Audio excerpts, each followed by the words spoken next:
next we have Mayda Poc joining us. Mayda is a Wall Street life coach, and she lives in New York. She's a certified hypnotist and inner growth catalyst, working with executives to help them see the light within themselves.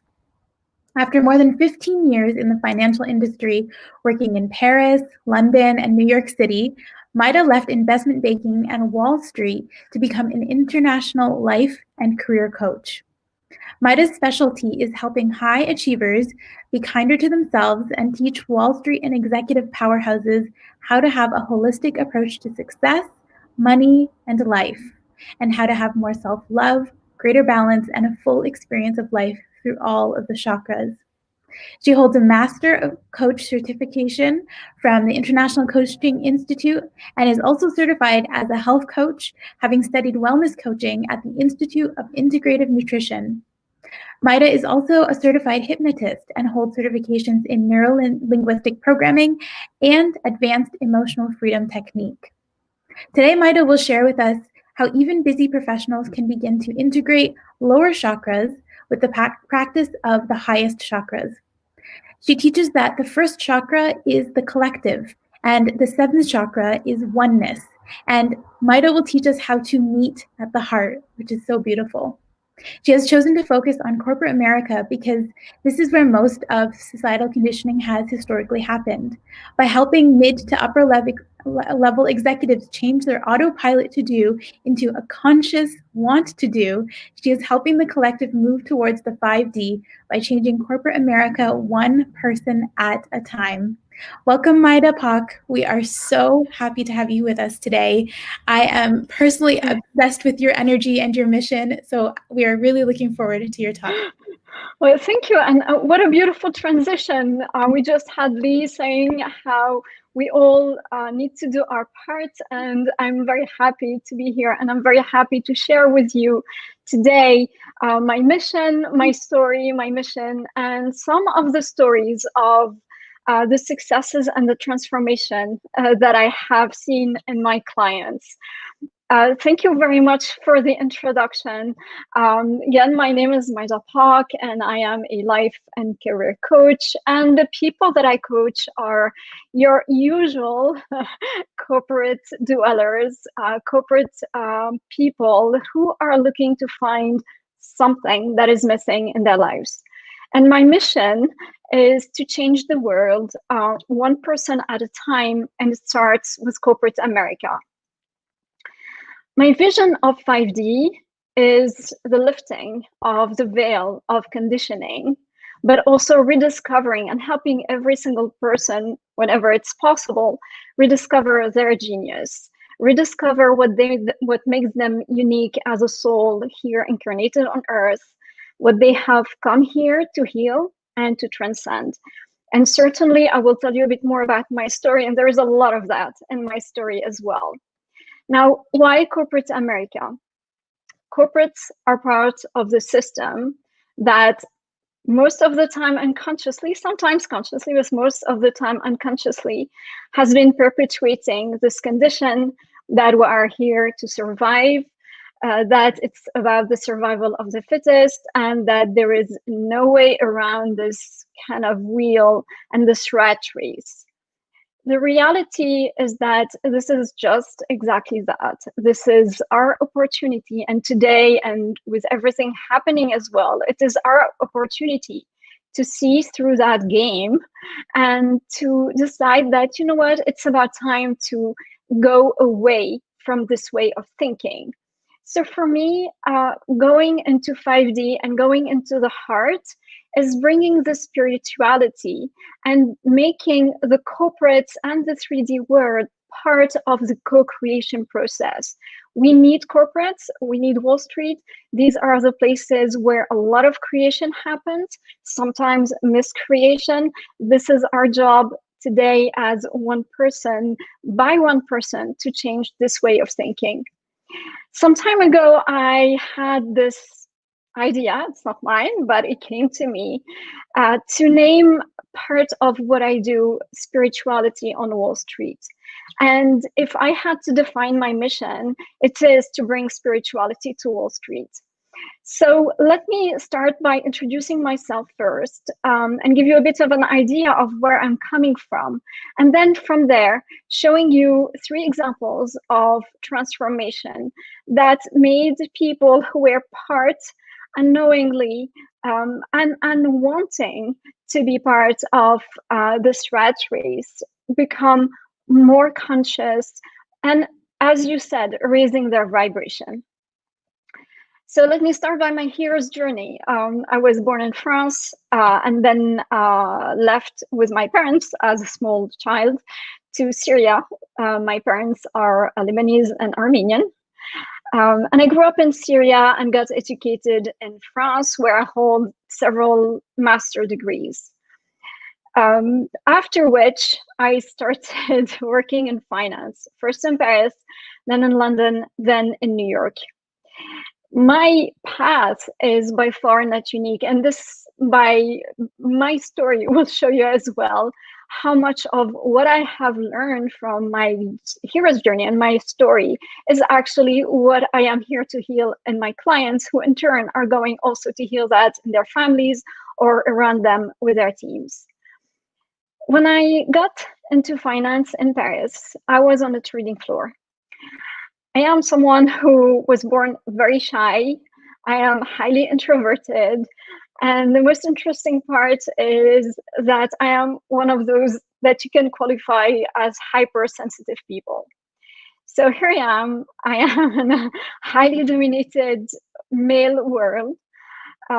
Incidentally, in every single team where I would start, I would more or less be the first or the only woman at some point. So it was very interesting for me as well from that side.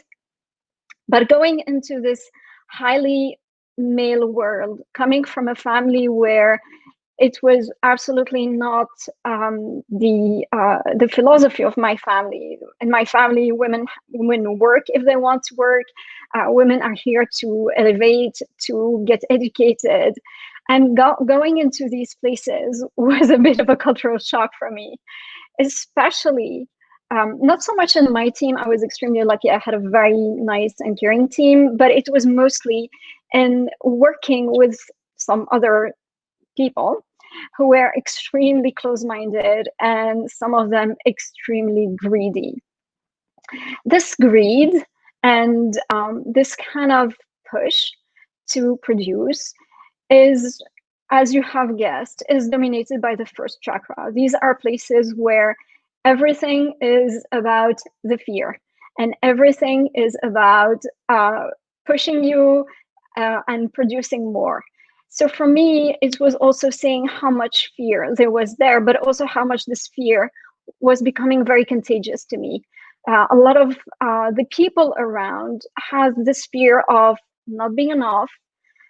You are told on, and certainly for me, I was told so many times that nobody is replaceable. You can get fired without cause anytime, which, when you think about it, being told you're not enough, being told you don't produce enough, being told there's nothing unique about you, this is a small death of the soul. And this is also how other people have this kind of hold over the mass of the others, who are mostly stuck. And again, the survival of the fittest is in this way of saying, this is just business. Everything that I want is just to provide for my family. The game of Wall Street and a lot of other places in corporate America, and I certainly got caught in that, is that I had the awareness that something was off. I had the awareness that there was definitely something missing in my life, but you are paid bonus to bonus.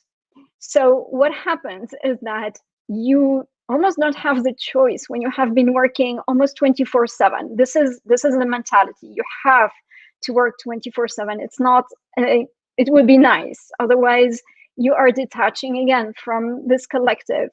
You have to strive. It has to be hard. And when you get to the point where you cannot take it anymore, and that's how it happened to me, you just think, but hold on one second. I worked so hard. I just want to, suck it up another 3 months and it will be bonus time. And then the bonus comes And there's this huge relief that comes with being paid what is due because you worked for that. And of course, another deal happens and another problem happens. And there you go. You're 9 months later, really cannot take it anymore. I want to leave. This is not a place for me. But then there's the bonus coming. So it's that, for me, my body and my soul were stuck in this sort of prostitute archetype where whatever happened, the game was always calling me back, even though in me everything was screaming to leave and start something else, but it was just not the right time for me. At that time, I was head of equity syndicates for the Americas for the bank where I was working for. I was responsible for all the IPOs and equity introductions that were globally sold into the Americas.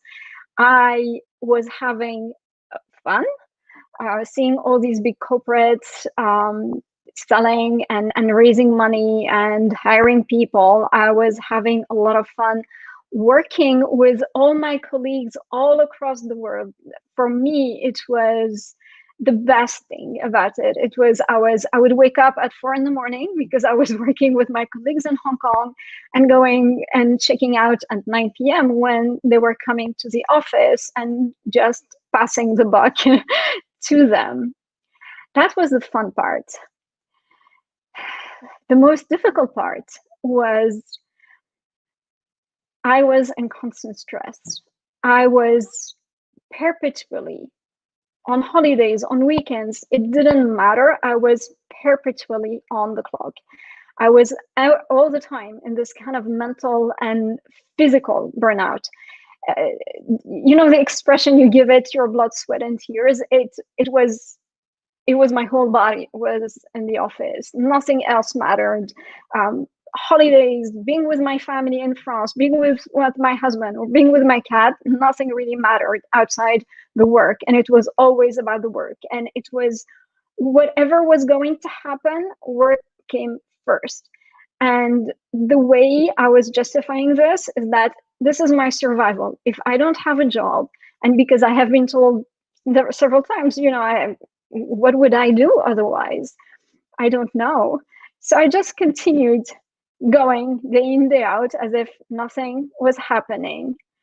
The probably most difficult part for me was constantly hiding myself. I am a highly sensitive person, and it wasn't so much what I was being told, but a lot of it was the unbelievable pressure and a lot of responsibility that was put on my shoulders. And the more I felt the pressure and the more I had the need to go inside my shell and hide myself, hide my spirituality, hide all these parts of me that were not appropriate in a workplace like this. So guess what? The what is that after probably 11 good years of plowing and pushing and beating myself up for missing a call at every hour of the day and the night, I started getting very sick. I, of course, ignored it as much as I could until I passed out in the street because I wasn't able to breathe anymore. And here came the big calling, or the big call out. I had a advanced Hodgkin's lymphoma. I had one of the inflamed lymph nodes was in my lungs, in my thorax, and it was pressurizing almost 75% of my lungs. So there was no way I was going to breathe. So I did not leave. Good little soldier, I took as much chemotherapy as I was able to handle. I refused to quit my job or to take a leave of absence. I continued working the hours until I could not. And when I could not, I would feel extremely bad about it. Now, the good thing about cancer was several parts. Part number one is that I discovered something that now I can name, but at that time I didn't have a name for it. And it's called the capacity of self-healing. And the capacity of self-healing, I discovered it when I was having chemotherapy, for example. I was so scared, not so much for the side effects, but mostly because there was always complications with fighting working veins in me. So I would call in what I thought was my medical team, and that would be my deceased grandparents that I really love and I was very close to, and who were healers and light workers 1000%. Whenever I was getting medication or the chemotherapy, I would see it as healing light entering my body. Now, this is me who has always healed myself or prevented anything. I've been eating organic food before it was organic. I've always been treating myself via homeopath and via acupuncture, and here I am getting the benefits of technology and the benefits of Western medicine, but finding a way to bless it and finding a way to heal through it. After a certain number of months like this and still refusing to heed and hear the call, one day I got into an immense amount of stress. I was doing a very important deal for the bank with other banks, and it was very complicated and everybody was shouting all over the place. And this time there was another voice that said, if you continue like this, the next one will be by far less pleasant. Now, I'm not saying that the first one was extremely pleasant, but I found ways to make it acceptable. I find ways to continue healing myself.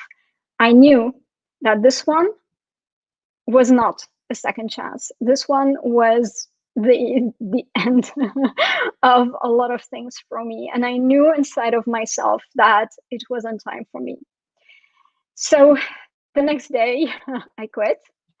I had no idea where I was going. I had no idea what I was doing.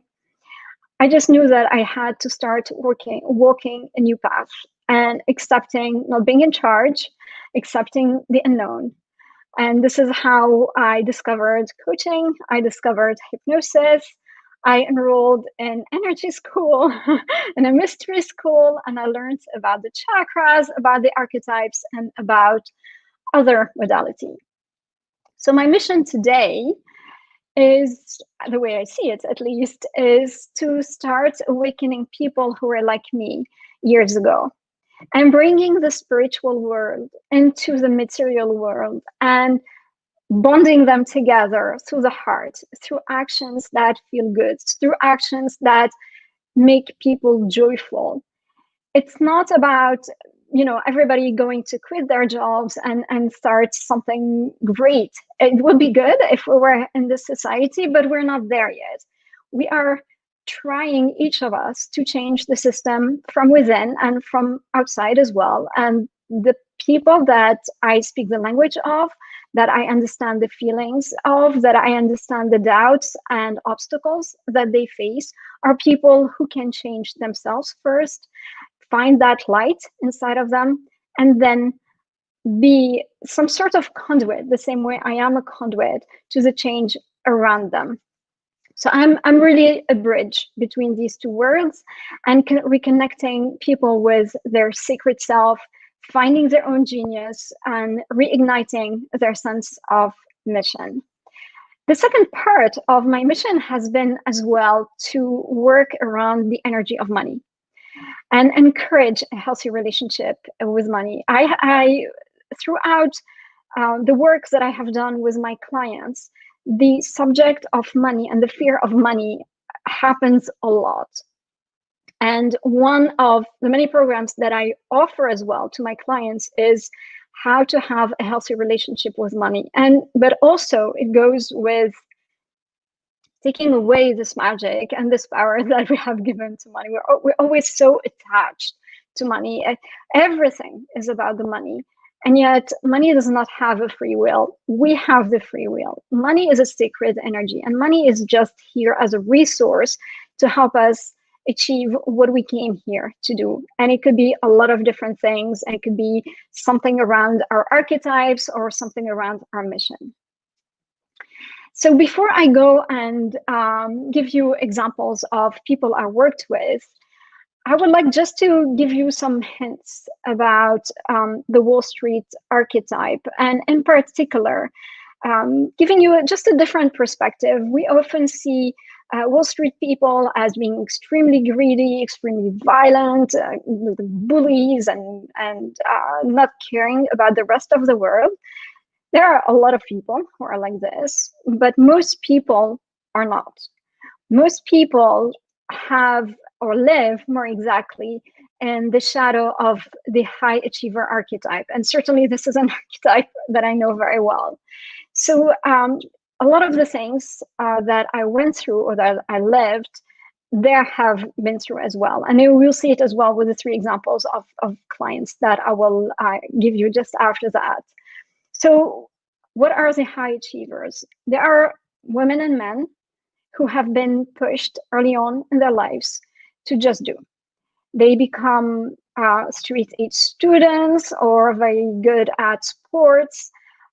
They are told that the only way to be acknowledged or validated, or the only way almost to exist on earth, is to achieve. It is to do.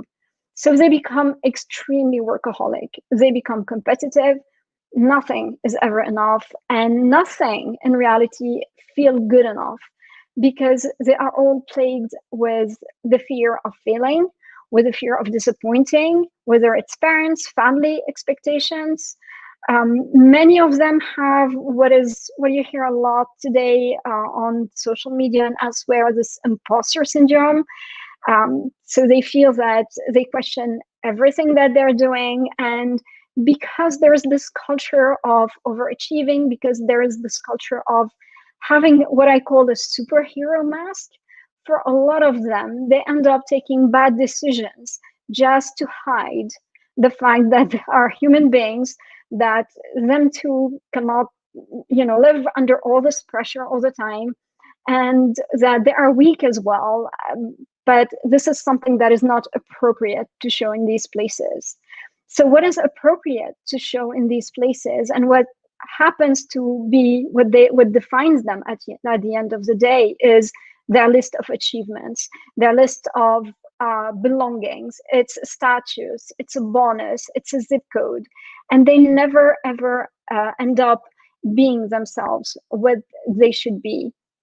So let me get you also to one of the things that I discovered as well, is that Wall Street operates as a hub, and it operates also as a hub of fear.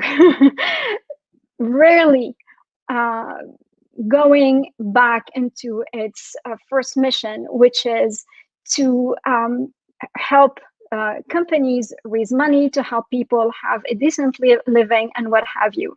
So a lot of the people who are in these places have never been taught anything else but to be led with fear and to lead with fear. And one of my missions is there to show them that there are 360 leaders, what I call their 360 leaders, that they can be themselves, they can lead with themselves, and they can lead with compassion by showing up every day the best version of themselves, which means that they need to be themselves first. One of the most interesting things that I've found on Wall Street, and in particular in the people with Wall Street, is that they operate a lot from the 4 survival archetypes as have been defined by the extraordinary teacher that is Caroline Myss, and not so much by the other, the rest of their archetypes, aside from the overachiever. So for many of them, they have this wounded child archetype that has been told that everything is no pain, no gain, that everything is all work and no play. And when there's play, guess what happens? It goes crazy excess. And I'm sure you have seen all these stories of people behaving extremely badly when they are on their timeout. It's nothing else than this letting off the steam of this archetype child that is constantly living in the future, never in the now, because the game is to acquire as much as possible now, to hold on into it, so that as soon as they feel secure, nobody knows when it's that, because many people don't ever feel secure unless they do the work.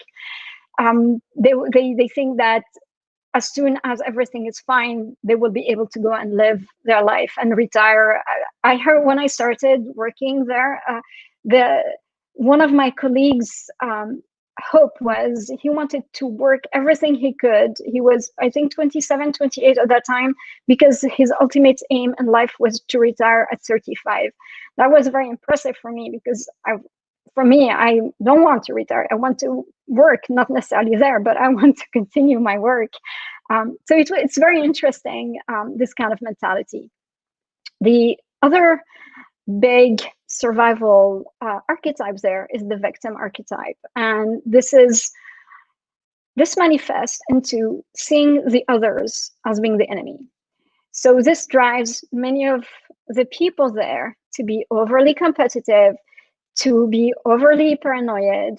Many of them have a permanent sense of lack, a permanent sense of scarcity. They live in a very small pie. Although, as you know, Wall Street is a hub for a huge pie, and it bubbles as well. This is speculation, but for some reason, and this is the system, this is reigning by fear. The pie is super small, and whatever I don't get, then somebody else is going to get it. And if I cannot get it, then nobody else can get it. And there's this vision of the collective being the enemy, instead of having, again, this vision of the collective being the oneness. So we go again to the first chakra, we stay again in this fear, we move to the second chakra, where the relationships are completely tainted by an overly deficient is not the right word, but overly malfunctioning or dysfunctioning first chakra that is very much linked towards the family, what the society, what is appropriate, but at the same time sees everybody else as the enemy. And then there are the two other archetypes, which I see for me as being the messenger when I have people coming and talk to me, wanting to work with me. First is the prostitute archetype. This is where very quickly many of my clients read my story or hear about me, come and say, I completely connect with you. This is exactly me. I have been staying in the same job. It's killing me. It's killing my health. It's killing my soul. And the question is, within the prostitute archetype, is what are you sacrificing for the sake of having a status, for the sake of having a status? What are you selling your soul for? Is it to be safe? Is it to feel safe? Is it to belong? Is it to be included? Because ultimately, the biggest of all messengers for this overachiever archetype is when the saboteur becomes showing them that there is something wrong. And this is where there are all these messages, and this is where there is this crisis happening within their hero's journey. And this crisis can be the body breaking down, or can be a divorce, or can be a lot of other issues. And sometimes it's about just not having a job anymore, and the whole building of the self just crumbles down. And who am I? What am I here to do? What will people think of me? So right now, I'm going to take you to 3 examples of people that have reconnected with their sense of self, different ways of reconnecting, and also different ways of starting leading from the heart, leading with compassion. If there is anything for me that is important, is again to have all of our chakras, our higher chakras and our higher self, our lower chakras and our lower selves, join here at the heart. From the heart, we can go to the third chakra and start building our mission here on earth and start doing. We start expressing ourselves. We stop hiding who we are. We have a vision that we can communicate clearly to everybody else without being labeled crazy or anything else. I think that right now is really the right time to do that.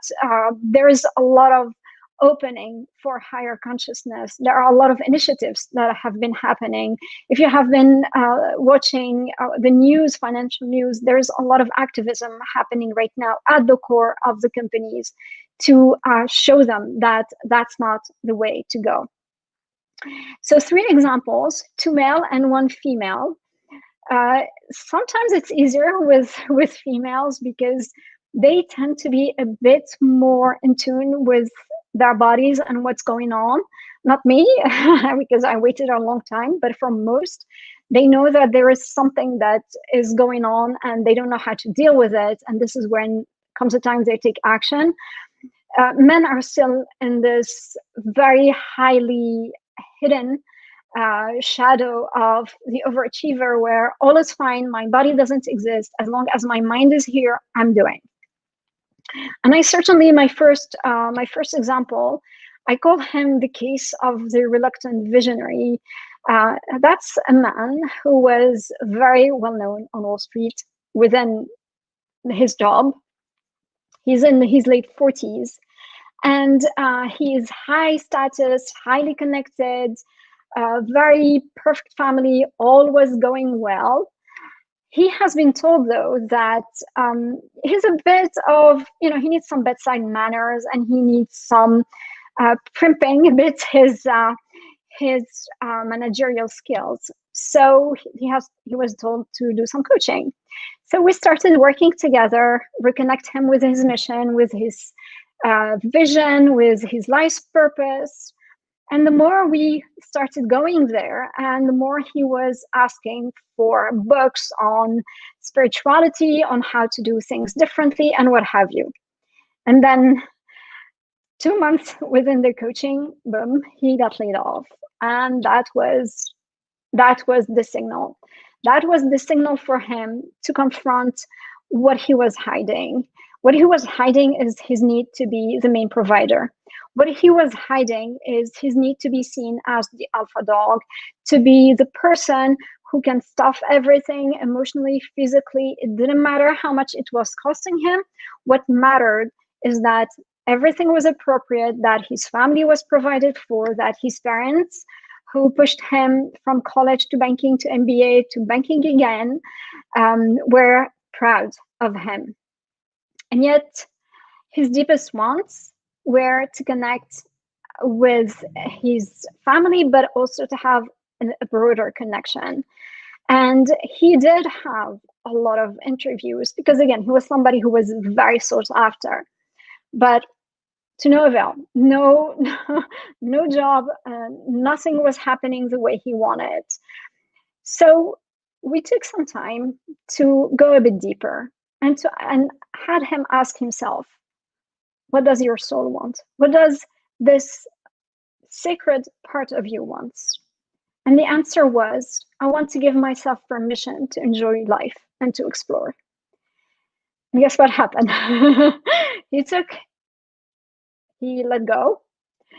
He did what he liked, which was exploring the theme of sustainability. That was before it was that prominent. He became one of the pioneers advisors to businesses on sustainability. He started a very big movement in places where people knew about it, but we'll wait until there's regulation, more or less. He used his skills, he used his knowledge, he used his contact to make sure that his message was heard. He raised money for conservation projects. He raised money for Central America, South America, for Africa, and for other places where he felt that nature was not honored and was exploited. And the most important part for me in what he was doing is that he went back to have a loving and supportive relationship with his family, because guess what? They didn't care about the money. They didn't care about anything. They just wanted their daddy. They just wanted their husband to be happy and to feel achieved and to feel satisfied in his life. And that was also the case for the second example, which I call the fearless leader who was operating from this place of being a fearful leader. He was very fearful. He was in his mid-30s because in his head from early on, he has been told that working in a corporate, and if you don't work hard in a corporate, you're going to be disregarded like your dad was when he was fired without any reason. So he put a big pressure on himself to succeed, and he multiplied this pressure by spending his time comparing himself to his wife, who was a very successful internet entrepreneur, to his peers, all at my age, all of my friends, they have this and they have the house here and what have you.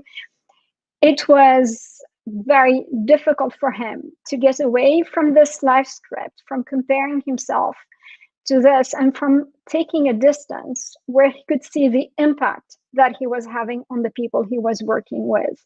He has been told several times that his nickname was the bully, that he was putting undue pressure on people, that people were crying because of him.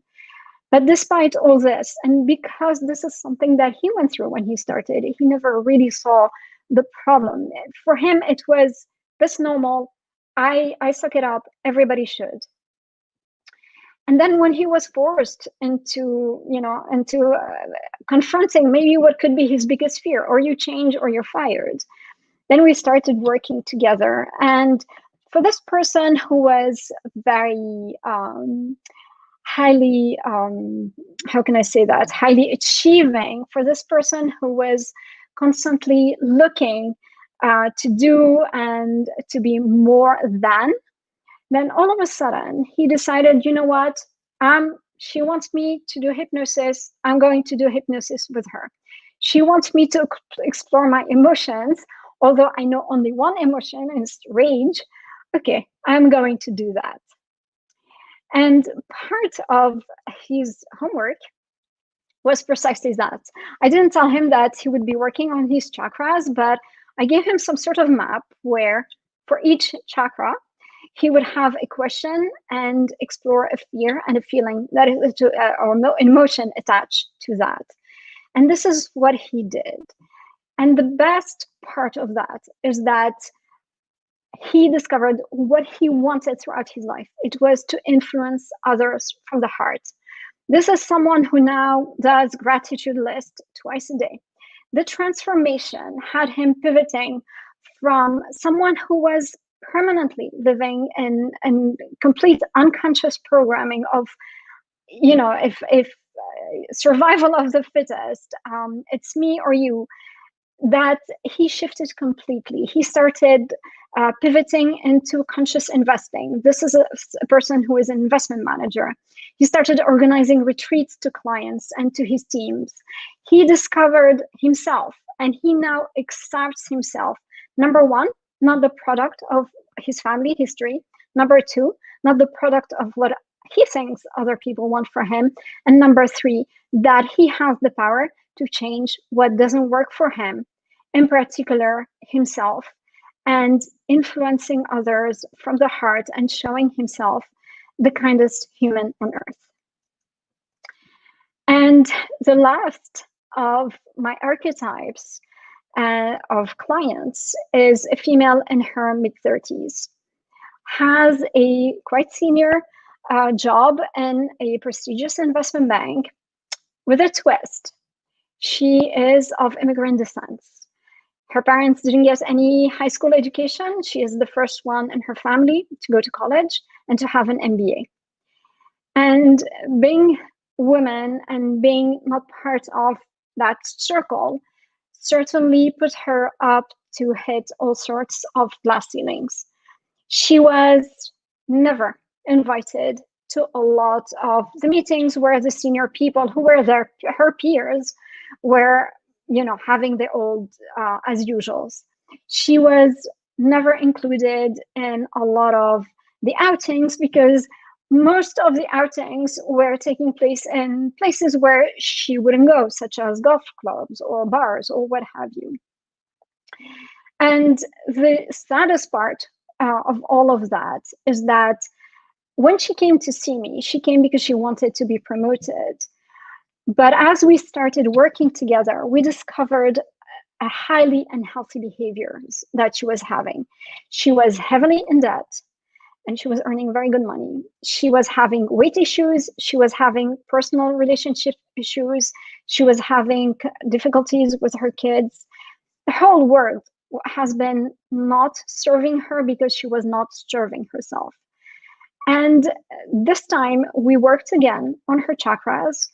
She was a bit more open to experiment. So we did energy healings, which is something that I really like because it allows a lot of the openings to happen without the person needing really to delve into fears or to delve into doing. So we discovered her hidden fear. And the biggest fear that she had was betraying her community. She felt that if she would go higher up, then all of a sudden nobody knows who she is. She is not the child of the community anymore. She was feeling she was being excluded from her community, from the conversations, from getting up the ladder. And she was taken advantage of, and a lot of different things that was putting her in these states of the shame of being different from both sides, the guilt of not being providing what she felt she needed to provide for her kids. She, more than anything, wanted to be a role model for her kids. So we went into the work and we worked with her values. We worked with what does self-respect means for her? Where are her boundaries? What are her personal qualities? We worked and she accepted to go into her personal self-expression, not hiding anymore, speaking her truth for both, working on her boundaries with her communities, with her parents, but also with her managers as well, and increasing her visibility. And that way, she was able to become willingly a spokesperson for a lot of the people in these places who don't necessarily have a voice. And she was a role model, and up until now, she is a role model for a lot of people. So in the last 2-3 minutes that we have, I have an invitation for you, but also for all the people who work in these corporates and for all the people who actually manage these corporates. I would like us to step away from this decoupling the purpose and the resources, the purpose of Wall Street, raising money for companies to function, but recoupling them again, see money as just the resource and see the purpose becoming the acquisition of the resource for the highest good of all. So detaching from the separation, detaching as well from the collective, going back to our soul purpose, going back to our connectedness, and start co-creating with the amplification and with this huge hub of circulation of money and wealth circulation that is Wall Street. Because at the end of the day,